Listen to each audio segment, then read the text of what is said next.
बहुत समय पहले की बात है। एक विख्यात ऋषि गुरुकुल में बालकों को शिक्षा प्रदान किया करते थे। उनके गुरुकुल में बड़े बड़े राजा महाराजाओं के पुत्रों से लेकर साधारण परिवार के लड़के भी पढ़ा करते थे।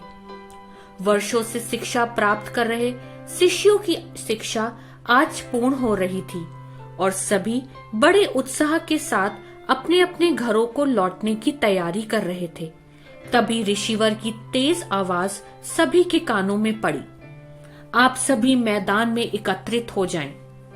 आदेश सुनते ही शिष्यों ने ऐसा ही किया।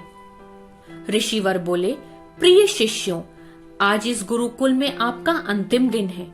मैं चाहता हूँ कि यहाँ से प्रस्थान करने से पहले आप सभी एक दौड़ में हिस्सा लें। ये एक बाधा दौड़ होगी और इसमें आपको कहीं कूदना तो कहीं पानी में दौड़ना होगा और इसके आखिरी में आपको एक अंधेरी सुरंग से भी होकर गुजरना पड़ेगा। तो क्या आप सब तैयार हैं? हाँ, हम तैयार हैं, शिष्य एक स्वर में बोले। दौड़ शुरू हुई। सभी तेजी से भागने लगे। वे तमाम बाधाओं को पार करते हुए अंत में सुरंग के पास पहुंचे। वहां बहुत अंधेरा था और उसमें जगह जगह नुकीले पत्थर भी पड़े थे, जिनके चुभने पर असहनीय पीड़ा का अनुभव होता था। सभी असमंजस में पड़ गए। जहां अभी तक दौड़ में सभी एक समान बर्ताव कर रहे थे, वहीं सभी अब अलग अलग व्यवहार करने लगे। खैर, सभी ने ऐसे तैसे दौड़ खत्म की और ऋषिवर के समक्ष एकत्रित हुए। पुत्रों, मैं देख रहा हूँ कि कुछ लोगों ने दौड़ बहुत जल्दी पूरी कर ली और कुछ ने तो बहुत अधिक समय लिया। भला ऐसा क्यों?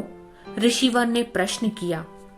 ये सुनकर एक शिष्य बोला, गुरुजी, हम सभी लगभग साथ साथ ही दौड़ रहे थे, पर सुरंग में पहुंचते ही स्थिति बदल गई।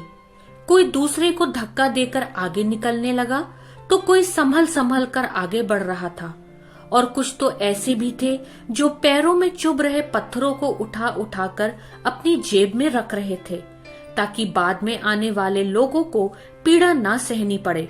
इसलिए सब ने अलग अलग समय में दौड़ को पूरा किया। ठीक है, जिन लोगों ने पत्थर उठाए हैं वे आगे आएं और मुझको वो पत्थर दिखाएं, ऋषिवर ने आदेश दिया। आदेश सुनते ही कुछ शिष्य सामने आए और पत्थर निकालने लगे। पर ये क्या? जिन्हें वे पत्थर समझ रहे थे वे तो बहुमूल्य हीरे थे। सभी आश्चर्य में पड़ गए और ऋषिवर की तरफ देखने लगे। मैं जानता हूँ आप लोग इन हीरों को देखकर आश्चर्य में पड़ गए हैं, ऋषिवर बोले।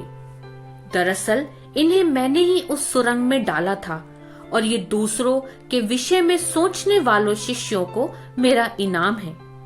पुत्रों, ये दौड़ जीवन की भागम भाग को दर्शाती है, जहाँ हर कोई कुछ न कुछ पाने के लिए भाग रहा है, पर अंत में वही सबसे समृद्ध होता है जो इस भागम भाग में भी दूसरों के बारे में सोचने और उनका भला करने से नहीं चूकता। अतः यहाँ से जाते जाते इस बात को गांठ बांध लीजिए कि आप अपने जीवन में सफलता की जो इमारत खड़ी करें, उसमें परोपकार की ईंटें लगाना कभी ना भूलें। अंततः वही आपकी सबसे अनमोल जमा पूंजी होगी। बाइबल कहती है, यदि तुम भलाई करने के लिए उत्तेजित रहो तो तुम्हारी बुराई करने वाला फिर कौन है।